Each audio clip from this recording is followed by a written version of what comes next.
YouTube world, YouTube world, YouTube world. What's happening? Welcome to Boxing After Dark. I'm your host, Nocturnal Thoughts, talking about fight time at nighttime. To all my troops, I salute. Together we stand, divided we fall. Let's talk about boxing.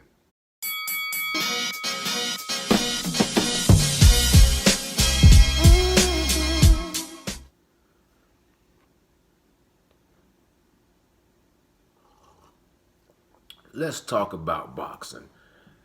Look, I want to just real quick video talk about Tyson Fury versus Deontay Wilder. Um, because after the fight, I gotta take it for what it is and look at everybody's opinion. I was always taught. Give me a second. I was always taught that you want to know both sides of the debate. If you want to debate, you got to know your opponent's opinion, their argument, as well as your own. Don't ever start an argument without knowing what your opponent's paradigm, what their opinion is, and what their debate is from their point of view. So I got to listen to a lot of people that I don't necessarily agree with, but I respect, and I can agree to disagree. So, when it comes to boxing talk, one of my favorite persons to take notes from is none other than Teddy Atlas. But I do not agree with everything Teddy Atlas has to say in his opinion in light of this most recent heavyweight bout between Tyson Fury and Deontay Wilder. To be honest with you, I feel like Teddy Atlas, along with a lot of people, are overcompensating for picking Wilder as the winner by knockout. And now since Deontay Wilder pretty much got his ass whipped, people are trying to throw rocks and then hide their hands, or people are trying to put some shades over the black eyes, are trying to basically save face, or to a certain extent, keep themselves from being embarrassed. Speaking of embarrassment, when it comes to Deontay Wilder supporters, because I just don't use the fanboy terminology. I just don't. When it comes to Deontay Wilder's supporters, when it comes to his soldiers, when it comes to people that respect and get when they get Deontay Wilder, because I feel like a lot of people just don't get Deontay Wilder, but the people that do, if you want to support him in this victory, in this loss, if you want to support him in this loss, don't make excuses. Don't accept any excuses. It's understandable to be analytical and try to analyze and find solutions to problems. But be careful how you present things, because they will automatically sound like excuses. And it's just going to be an embarrassment. Now, my point is this. Deontay Wilder being a champion for 10 defenses, fighting his way up to the top and staying there, with limited amount of skills. I want to put it like this. Don't make excuses. Understand that a man And I'm gonna be honest, because I don't want to just act like this is just, I'm not philosophical whatsoever. I got this from an interview I was watching, I forget what station, with a rapper, Dope Boy Rah Rah, or Dope Boy Rah. I think he used to be with T.I. and the Hustle Gang, and before then he might have been with Jermaine Dupri. He's a Southern rapper, but he quoted this quote from none other than the legendary Ric Flair. Woo! Ric Flair. Ric Flair told him one time that a man has to learn how to take the ups with the downs, but a real man is never down. He's always up. And he flexed on him. Salute to Ric Flair. Woo! Hey, my thing is this. The man is down. He lost to the better man. And, God willing, if he can rebuild, reconstruct, and, come back to the battlefield bigger and better, there's a possibility that he may win. Smaller possibility that he might lose. A large possibility that he might lose. You know what I'm saying? Possibility that means he might draw. That's the fight game. That's boxing. Might be win, lose, or draw. There's a small chance that he might draw. But bigger chance right now, like I said, Tyson Fury holds all the advantages to a certain extent. To a certain extent. You know what I'm saying? Because the thing about it is you always want to try to use your opponent's advantages and turn them into weaknesses. That's all it is. The fight game is mental. Make them think you are weak when you are strong. When you small, you use your smallness as an advantage. That means you faster, right?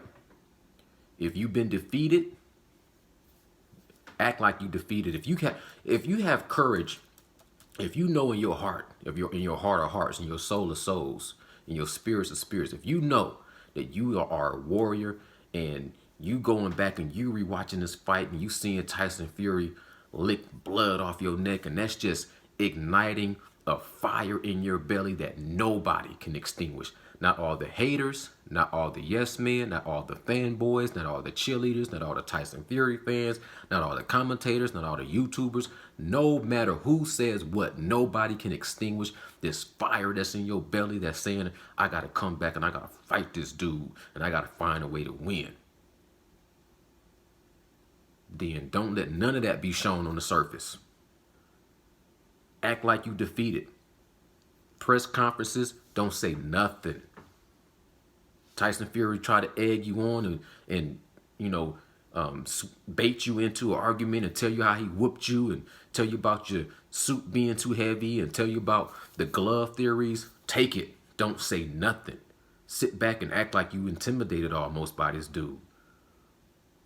You know what I'm saying? Don't bomb squad. Don't jump up and say, I'm gonna get you this time. Be a mouse. Be quiet. Be small. Be the opposite of what you've been, because you have to reinvent yourself. You have to reinvent yourself mentally and physically. But you training harder. You training smarter. Because you don't have the advantages right now. You use the fact that you don't have advantages to your advantage. Salute. And I just want to say one more thing, then I'm going to get out y'all way.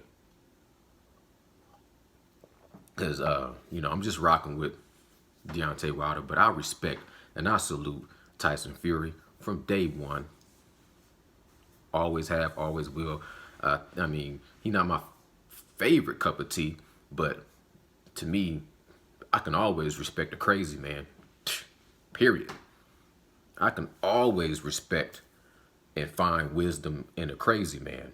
Because I feel like insanity is the only way we can make it through this damn world. If you ain't insane, if you ain't living on the edge, if you don't feel depressed, if you don't feel suicidal, if you can't find the sweetness in this life where you just feel like everything is bitter, I can't relate to you. I can't relate to somebody that's born with the silver spoon, that, you know what I'm saying, has dessert every day, and life is just roses and peaches and cream and ice cream. I just can't relate to that. Tyson Fury always gonna get my respect. It's just that right now he's ops. He's just opposition, and you know what I'm saying. Look, I can respect my opposition, but I can't strategize against my own. I can't strategize with my opposition. I got to strategize and come up with, you know, theories and philosophies on the person I ride with. You know what I'm saying? And the person I relate to the most. Put it like that. So let me say this. A lot of people, all of a sudden, if Deontay Wilder was so trash, if Deontay Wilder was such a one-trick pony, if Deontay Wilder was, you know what I'm saying, so unskilled and so untalented, then why is it such a great, huge, big deal that Tyson Fury even won this fight in the way that he did? You can't discredit Deontay Wilder without discrediting Tyson Fury's victory. You have to give Deontay Wilder all the credit in the world, and not just for having one punch. You cannot look at Tyson Fury and just says, you know, this is this guy that had everything stacked against him. Tyson Fury had all the advantages in the first two fights, because Tyson Fury, people blow my mind. I'm gonna say this real quick, and I'm gonna get out the way. People trip me out because they say it's just he's like Teddy Atlas. All of a sudden, Teddy Atlas overcompensating for the fact that he picked Deontay Wilder is just bowing down and praising Tyson Fury. Cool. But you stretch it too far. Tyson Fury is just a genius. He just did the unbelievable. He just shocked the world. He just did this. He just did that. You can't say all that and then just say Deontay Wilder can't fight. He can't fight. He can't fight. Well, if he can't fight, then how is Tyson Fury shocking the world if he just beat somebody that can't fight? Tyson Fury is a great fighter, and he is a genius. But you can't say that now like it's an epiphany moment. Tyson Fury was a bred fighter. And to be like, it's just so unbelievable that a man that big can move the way he does. Why is it unbelievable?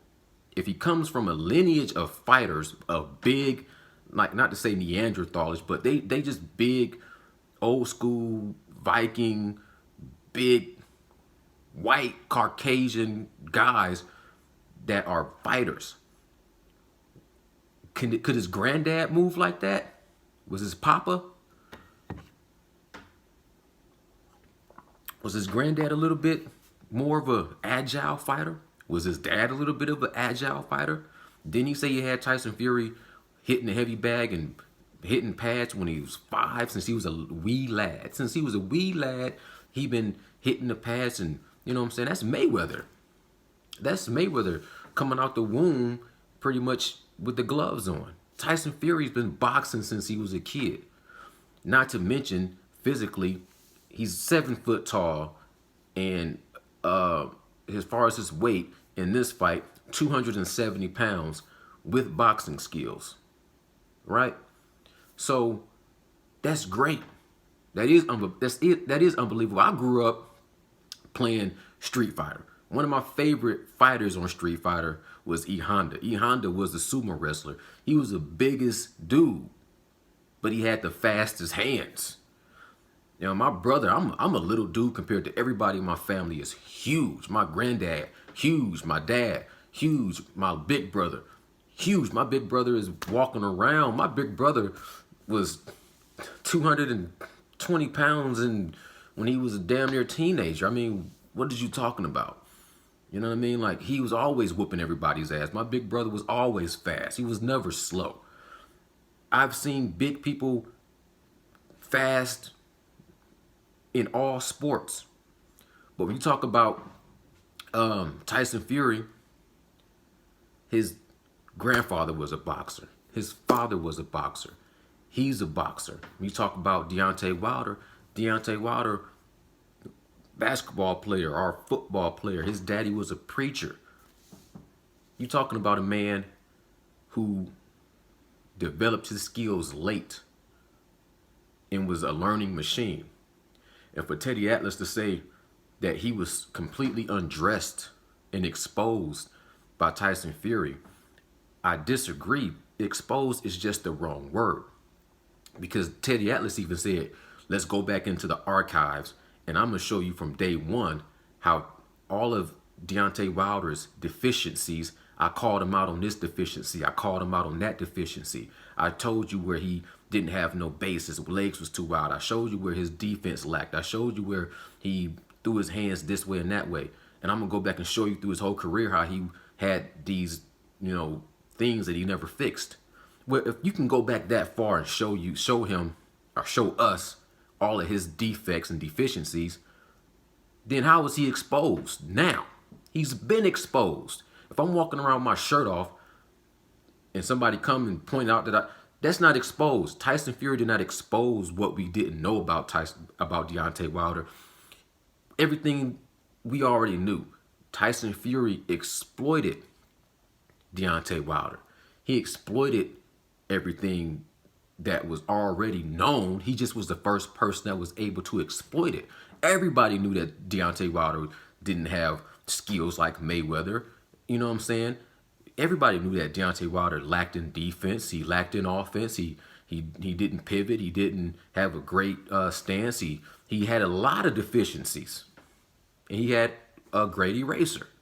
And he developed over time to get a little bit better and a little bit better. But he wasn't exposed by Tyson Fury. He was exploited by Tyson Fury for things that was already evident from the beginning of his career. And I want to say this. People say that, Tyson Fury moves so great for a big guy. And that's half of it.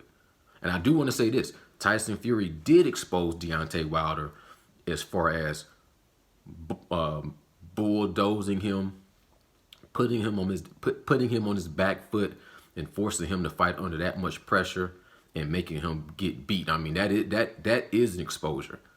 You know what I'm saying? That was the first time somebody put it all together and pushed him back on his heels and dominated him. Now, that was an exposure. But everything else was already exposed as far as his deficiencies in the boxing ring. Tyson Fury exploited them. Now, let me say this. People say that Tyson Fury is so great for a big man. And that's partial what they mean. Because the other partial of what they mean is that he's slick and moves well for a big Caucasian man. And they really want to say he kind of fights like a brother, like Muhammad Ali. You know what I'm saying? He has a rhythm like Muhammad Ali, which glimpses, but no. Now, put it like this. Even Tyson Fury says, we just used to all old, European fighters, or Irish fighters kind of fighting with that, squared up, very stiff style. That's just how they was very robotic. And he said, you know what? I grew up watching Muhammad Ali. I was named after Mike Tyson. I want to have more fluidity. I want to be able to bob and weave, right? His style, inside the ring and outside the ring, you see a lot of remnants of our culture. And that's to be saluted. The same thing with McGregor too, but we're not going to go there. Another topic for another conversation, maybe. Put a little, pause, pin in it. Salute to the dope. Showbiz. I'm going to take that from you. Put a pin in it. I got that way before you, but you've been doing it righteously. Put it like this. Deontay Wilder, being a naturally gifted athlete with all the attributes of an African-American athlete, as good as you can get as far as genetics, ironically, he fights more like a Caucasian. like an old school Caucasian. Hands out, legs wide, with little to no rhythm and defense. And he was able to take from his trainer, which I forget his name, Jay something, but his trainer, and of course, co-train was Mark Breland, but his trainer was a Caucasian man that really taught him how to box more like a Caucasian. And it was only for the fact that he had the heart, he had the motivation with his daughter being born with spina bifida, and he was a natural athlete that had power that was able to get him to climb up Mount Everest. And like I said in my last video, it's not enough for a man simply to climb Mount Everest using all the tools that are available in these modern day technology days. But let's see the man climb Mount Everest with the least amount of tools possible. And when he get to the top, salute him. And when he come back down and he falls, support him. It's nocturnal thoughts, man. Real quick message. Time is the most precious commodity that we have. It's the only commodity that once it's gone, we can't get back. So if it's worth your time, click that subscribe button and holla at your boy. Nocturnal. I'm out. Peace.